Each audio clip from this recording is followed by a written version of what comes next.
ಈ ಪ್ರಶ್ನೆ ಇದು ಯಾರು ಉತ್ತರ ಕೊಡ್ಬೋದು. ಈಗ ಈ ಹಲಸು ಅಥವಾ ರಂಬುಟಾನ್ ಇದೆಲ್ಲ ಸ್ವಲ್ಪ ಹುಳಿರಾಗಳೆಯ ಕೆಲಸ. ಅಡಿಕೆ ತೆಂಗಿನಟ್ಟು ಸುಲಭದ್ದಲ್ಲ, ಸ್ಕಿಲ್ಡ್ ಲೇಬರ್ ಬೇಕಿದಕ್ಕೆ. ನೀವೆಲ್ಲರೂ ತುಂಬ ದೊಡ್ಡ ಬೇರೆ ಬೇರೆ ವ್ಯವಹಾರ ಮಾಡ್ತಾ ಇರುವವರು. ಇದನ್ನು ಈಗಿನ ಲೇಬರ್ ಕ್ಲಾಸ್ ಎಲ್ರಿಗೂ ಗೊತ್ತುಂಟು. ನೀವು ಹೇಗೆ ಇದನ್ನು ಮ್ಯಾನೇಜ್ ಮಾಡ್ತೀರಿ?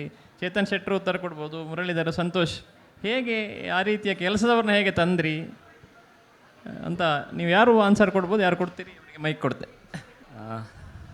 ನಮ್ಮದು ಬೇಸಿಕಲಿ ವ್ಯಾಪಾರದ ವ್ಯವಹಾರ. ಕೊಕೊಗುರು ಕೊಕೊನಟ್ ಇಂಡಸ್ಟ್ರೀಸ್ ಅಂತ ತೆಂಗಿನ ಎಣ್ಣೆ ಇದರ ಪ್ರೊಸೆಸಿಂಗ್ ಇಂಥದ್ದೆಲ್ಲ ಮಾಡಿ ಅನುಭವ ಇರೋರು. ಕೃಷಿ ಉತ್ಪನ್ನಗಳ ಪ್ರೊಸೆಸಿಂಗ್ ಇತ್ತೀಚೆಗೆ ನಾವು ಶುರು ಮಾಡಿದ್ದು. ನೀವು ಕೇಳಿದ ಪ್ರಶ್ನೆ ಲೇಬರಿಗೆ ಸಂಬಂಧಪಟ್ಟ ಹಾಗೆ ನಾವು ಅವರನ್ನು ಟ್ರೈನ್ ಮಾಡಬೇಕಷ್ಟೇ. ಎಲ್ಲ ಟ್ರೈನ್ ಮಾಡಿ, ನಮ್ಮ ಹತ್ರ ಆಲ್ರೆಡಿ ಲೇಬರ್ ಫೋರ್ಸ್ಗಳಿರ್ತಾರೆ, ಅವರಿಗೆ ಟ್ರೈನಿಂಗ್ ಕೊಟ್ಟು ಶುರುವಿಗೆ ನಾವು ಸ್ವತಃ ಅನುಭವ ಪಡ್ಕೊಳ್ಬೇಕು. ನಮ್ಮ ಅನುಭವದ ಆಧಾರದಲ್ಲಿ ನಾವು ನಮ್ಮ ಕೆಲಸದವರಿಗೆ ನಾವು ಅವರನ್ನು ಟ್ರೈನ್ ಅಪ್ ಮಾಡಬೇಕು. ಬೇರೆ ಅದಕ್ಕೆ ಶಾರ್ಟ್ಕಟ್ಸ್ ಏನಿಲ್ಲ. ಅಡಿಕೆ ಕೃಷಿಗಿಂತ ತುಂಬ ಸುಲಭದ ಕೃಷಿ ಹಲಸಿನ ಕೃಷಿ ಅಂತೇಳಿ ನಾನು ಕಳ್ಕೊಂಡದ್ದು. ಯಾಕಂದರೆ ಅದಕ್ಕೆ ನೀರು ಹಾಕಬೇಕಾದ ಅವಶ್ಯಕತೆ ಇಲ್ಲ, ಅದಕ್ಕೆ ಆಗಾಗ ಗೊಬ್ಬರ ಕೊಡುವಂಥದ್ದು ಅಥವಾ ಬೇರೆ ಬೇರೆ ರೀತಿಯ ಕೆಲಸಗಳು, ಔಷಧಿ ಸಿಂಪಡಣೆ ವಿಶೇಷವಾಗಿ ಇಂಥದ್ದೆಲ್ಲ ಅವಶ್ಯಕತೆ ತುಂಬ ಇರೋದಿಲ್ಲ. ಇರುವಂಥದ್ದು ಹಣ್ಣಾಗಲಿಲ್ಲ ಅಂತ ಹೇಳಿದನ್ನು ಜಡ್ಜ್ ಮಾಡುವಂಥದ್ದು, ಇದು ಸ್ವಲ್ಪ ಚಾಲೆಂಜಿಂಗ್ ಕೆಲಸ. ಬೇರೆಲ್ಲವೂ ಸಾಮಾನ್ಯ ಎಲ್ಲ ಕೆಲಸದವರು ಮಾಡ್ಬೋದು. ಈ ಹಣ್ಣಾಗಿದೆ ಇಲ್ವಾ ಅಂತ ಹೇಳಿದ್ರೆ ಒಂದು ಜಡ್ಜ್ ಮಾಡೋದೇ ತುಂಬ ಚಾಲೆಂಜಿಂಗ್. ಅದು ಎಲ್ಲ ವೆರೈಟಿಗಳಲ್ಲಿ ಅಲ್ಲ, ಪರಿಮಳದ ಬಾರದ ವೆರೈಟಿ, ವಿಶೇಷವಾಗಿ ಗಮ್ಲೆಸ್, ಅದು ಬೆಳೆದಿದೆ ಇಲ್ವಾ ಅಂತೇಳಿ ಗೊತ್ತಾಗೋದೇ ಇಲ್ಲ.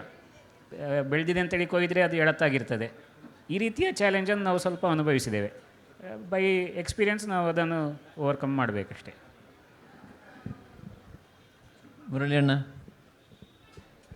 ಸಂತೋಷಣ್ಣ ಹೇಳಿದ್ದೆ ಅದರ ವೇ ಅಂತ ಅನಿಸ್ತದೆ.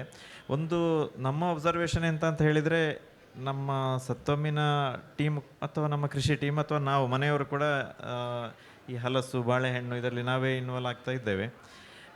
ನಮ್ಮ ಟೀಮಿನವರು ಇದರ ವರ್ಕ್ ಡೈರೆಕ್ಟ್ ಮಾಡುವವರು ಇದನ್ನು ಖುಷಿಯಲ್ಲಿ ಮಾಡ್ತಾ ಇದ್ದಾರೆ.